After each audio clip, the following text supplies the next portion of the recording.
Alors, mon nom est Mélanie Bastien, je suis conseillère d'orientation au Carrefour Jeunesse Emploi de Sherbrooke et je travaille au Carrefour Jeunesse Emploi depuis 2010. C'est sûr qu'un processus d'orientation, comment moi je le vois, c'est une rencontre. Donc vraiment une rencontre entre l'accompagnateur, qui est conseiller d'orientation, et la personne. Mais c'est sûr que la personne, elle a son histoire, elle a son environnement, ses relations. Donc, l'écoute est très, très importante tout le long du processus. Puis par la suite, ce que ça fait, ce lien de confiance-là, c'est que la personne est plus engagée, est plus motivée. Mais en général, c'est toujours la connaissance de soi au début. Ça peut se faire par diverses activités. Oui, il y a des tests psychométriques qui sont adaptés à la personne, mais c'est vraiment complémentaire au reste de la démarche. Un exemple d'activité, ça peut être un bilan des expériences. Donc, prendre un temps d'arrêt pour réfléchir à quelles sont mes expériences que j'ai faites, autant professionnelles, personnelles, bénévolat. Qu'est-ce que j'ai aimé? Qu'est-ce que j'ai pas aimé?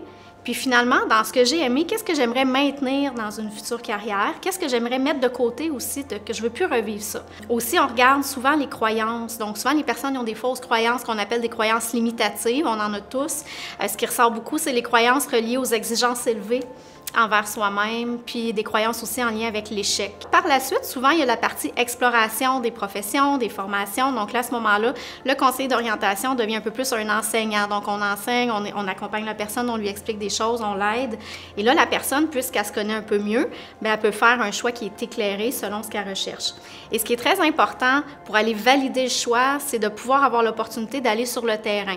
Donc, soit faire un stage d'observation, rencontrer un professionnel, aller faire élève d'un jour, une participation élève d'un jour dans le milieu scolaire. Et par la suite, mais là, ils ont fait un plan d'action ensemble. Donc, souvent, on a un plan A, un plan B. Puis on se dit, OK, quel est l'objectif? Quelles sont les étapes, les échéances? Puis aussi, qu'est-ce qui pourrait arriver qui ferait que ça fonctionnerait peut-être pas bien? Puis si jamais ça l'arrive, qu'est-ce que je pourrais faire? Quelles sont mes ressources personnelles? Puis quelles sont mes ressources environnementales aussi qui pourraient m'aider si jamais il y a des petits obstacles qui se présentent dans mon chemin, parce que ça peut arriver. Et puis, en gros, c'est pas mal ça. Puis après ça, nous, les conseillers d'orientation, au Carrefour Jeunesse Emploi, on offre un suivi à la personne. Souvent, la personne va être financée soit par Emploi Québec ou des choses comme ça. On l'aide avec toute cette gestion-là, la demande d'admission. Puis quand la personne est insérée en emploi, en formation, bien, on est là pour voir comment ça va, est-ce que tu as encore besoin d'aide. Puis on peut aussi aider au maintien. Je pense que la force là, des services en orientation, c'est vraiment qu'on s'arrête à se questionner là, vraiment sur notre profession pour offrir là, des services de qualité aux personnes et surtout pour s'adapter aux personnes dans leur cheminement à eux. On essaie beaucoup aussi au niveau de la formation continue là, de se spécialiser au niveau des problèmes de santé mentale, des problèmes d'apprentissage, parce que c'est quand même un défi chez les gens. Donc ça, c'est une force qu'on a de pouvoir s'échanger entre nous là, vraiment des informations pour pouvoir être des meilleurs conseillers, conseillères. Puis une des forces aussi, c'est qu'on essaie d'améliorer l'accessibilité aux services en orientation. Donc, c'est pour ça qu'on a créé une table régionale là, des conseillers d'orientation professionnelle pour pouvoir s'arrêter à ça, pour que nos services soient le plus compris possible et le plus accessible possible aussi.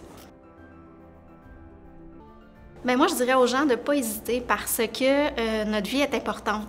On est des humains, on est tout important, puis souvent, on s'éloigne de notre personne, puis on ne prend pas le temps de s'arrêter, on est sur le pilote automatique, puis c'est correct, c'est normal, mais je pense que de faire un processus d'orientation, c'est de se faire le plus beau cadeau. Parce qu'on a un temps d'arrêt, on est avec quelqu'un qui nous écoute et tout ça, puis ça nous permet de se regarder, puis de regarder quelles sont nos forces, quels sont nos défis, puis de faire finalement un choix qui va avoir un impact positif dans notre vie.